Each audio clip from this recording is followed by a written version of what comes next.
Hello and welcome to General Biology. We're going to be doing something a little bit differently this year, and we're going to be doing what we call flipped classrooms, where you're going to go home at night and watch 1 to 2 15-minute pre-recorded programs on notes. That's going to be your chance to take notes from what we will be covering in class. And then when you come into the classroom, instead of actually writing down and taking notes, we might be doing different activities. We may be having discussions about what you talked about. There will be homework sheets that you'll be able to fill in and ask questions about. So the classroom's going to be a little bit more active. So at home you're going to be taking your notes, and in the classroom we're going to be reinforcing what you do the night before. So welcome to Chapter 1. And Chapter 1 deals with what is science. And this should be a review for most of you because you've probably had science sometime in your career, educational careers. And you've learned about the scientific method, and you know that scientists are going to gather data. But we're going to take that one step further, and you're actually going to be designing experiments and designing things in the classroom. I'll be giving you, don't know what it is yet, but I'll be giving you something and setting it up and saying, okay, based on what we've learned from Chapter 1, design an experiment on this. And that's what you're going to be doing when you're working in the classroom. So we're going to look at science as a way of knowing. And we're going to see that it is an organized way of collecting data, gathering evidence. Now that data, we're going to talk about that data being able to be measured. So those are things that you're going to be able to count. They're going to be things that you're going to be able to take a temperature with, maybe its length or time of a reaction. Okay, so that's what we call quantitative data, the data with numbers, or qualitative data. You know, we're just going to describe it. How does it appear? How does it interact? Did it fizz? Did it foam? Did it form a particulate matter inside? Or did it change colors? And that's going to be the qualitative data that we're going to collect. And we're going to use that and we're going to analyze that, and then we're going to apply that to our natural world. Since this is biology, biology studies life, so we're going to look at what life depends on, and life depends on the living and the non-living factors in our world. And we're going to be putting that data to that natural world. Okay, so that's what we're going to see. So you heard me say natural world. Well, what's the natural world? It's the living and the non-living. So, okay, non-living, clouds, weather, the soil, chemistry of the water. That's non-living. The living is going to be anything that has the 8 characteristics of life and exhibits those 8 characteristics of life. And we're going to look at how science explains the interactions and interdependencies between the living and the non-living world. So the way that scientists do that, and as you know, is by collecting this information in a very organized manner. And they're going to use that information to look at different patterns, to make connections, and hopefully make predictions so that they can understand relationships that might exist. Scientists are going to propose explanations based on the information that they find.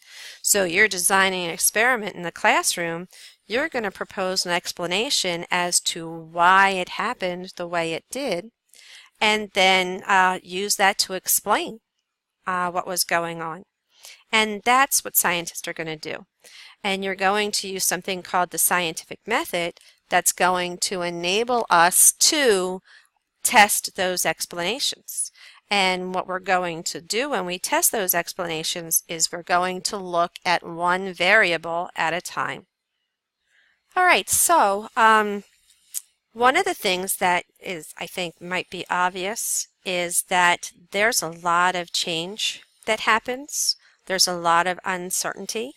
And even though we have a lot of scientific knowledge, much of what we understand between the natural world is a mystery to us. And the reason why it's a mystery is because in many cases, technology is limiting us from being able to observe and understand. But as we discover more, as technology increases, it provides answers to some questions as well as it provides more questions. So as we learn science, we understand then what we know and what we don't know. And you know, a lot of times during the school year, you're going to be making hypotheses, and you're going to come to me and you're going to say, Mrs. Saunders, is this a correct hypothesis? And I'm going to smile at you and I'm going to say, is it testable? And you're going to think through your minds, is it testable? And if it's testable, then yes, it's a correct hypothesis. It doesn't have to be right. Like I could say, the sky is blue because it reflects the ocean. It's the light reflected from the ocean. We know that that's not right. We know that that's not why the sky is blue. But can I test it? As long as I can test it, then it's correct. I could say, oh, the grass is green because little elves paint every single blade of grass. Is that a correct hypothesis? Yes, it is. And it is because I can test it. I can find out why the grass is green. I could disprove elves exist, or I could prove elves exist by my testing. And that's what we're doing. We're going to look at what we know and what we don't know.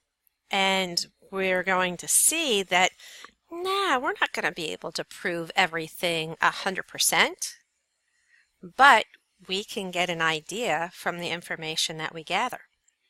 So science has allowed us to build enough understanding to make useful predictions about the world. And that's what our goal is. We're going to try to make those predictions based on what we know. So we're going to use what is called scientific methodology, which is a fancy way for the scientific method. And that's the heart of all science. It doesn't matter if you're in a chemistry class, a physics class, an AP biology class, AP environmental science, human anatomy. Scientific methodology is the heart of that science. So we have key concepts that we're going to be looking at in this section, section 1.1, and that is what procedures are the core of the scientific methodology. And the second key concept is scientific methodology involves observing and asking questions, making inferences, and forming hypotheses, conducting controlled experiments, and collecting and analyzing data, and then drawing conclusions from that. So that's what we're going to be looking at. So the first thing with any scientific methodology is observing. And I know you're going to be sitting there and you're going to say, Mrs. Saunders, I learned in 7th grade science that the scientific method starts with a problem. Okay, I'm not going to argue that, but how do you identify a problem?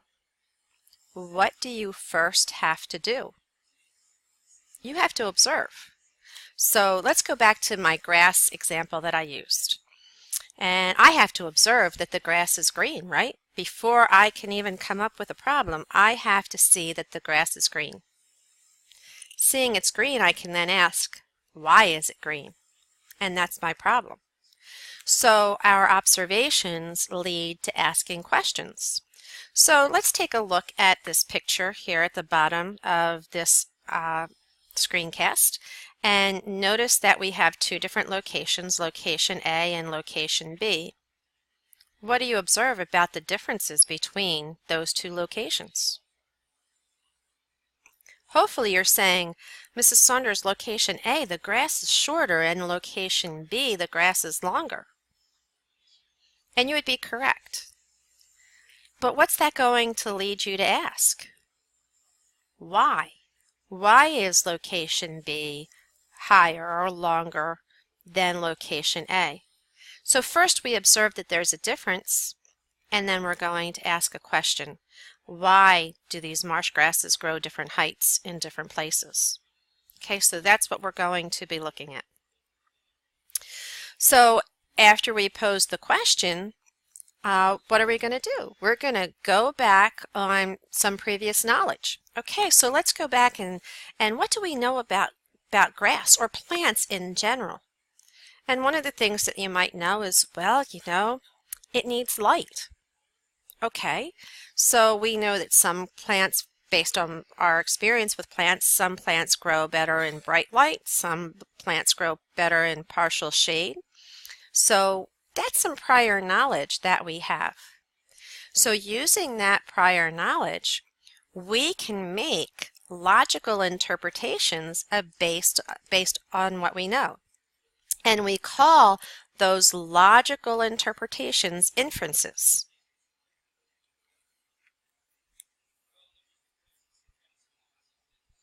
Let's see an example of an inference. So you're going to see my artistic talent here. This is a peanut. Use your imagination. It's a peanut.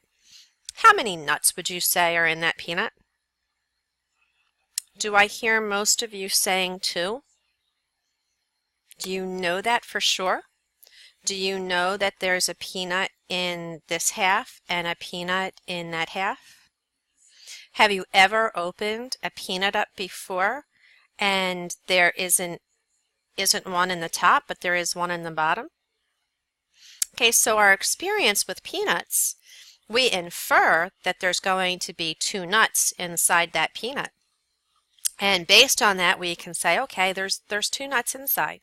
But we know that that's not always the case. So it's a logical interpretation based on our experience before.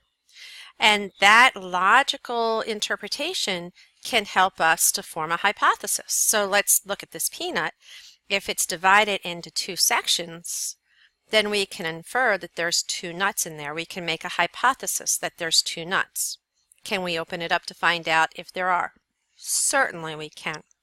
So inferences, we use inferences to lead us to hypotheses.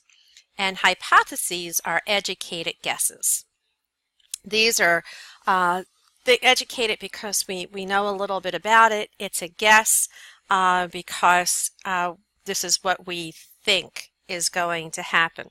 So they're educated guesses. It's an explanation based on observations.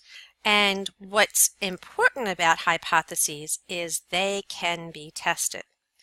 So let's take a look again at location A and location B, and let's propose an idea for why the grass grows higher in location B than it does in location A. Are you thinking, because of the sun? Maybe one has more sun exposure than the other? Okay, so is that testable? Can we check to see if one area is getting more sun than the other area? We certainly can, so that is testable. If some of you said, well, maybe the chemistry, it's a marsh area, so maybe the chemistry of the salt water is different in that marsh area, or maybe the chemistry of the fresh water is different in that marsh area. Can we test the chemistry of that water? We certainly can. Okay, so we could propose multiple hypotheses as to why the grass would be different.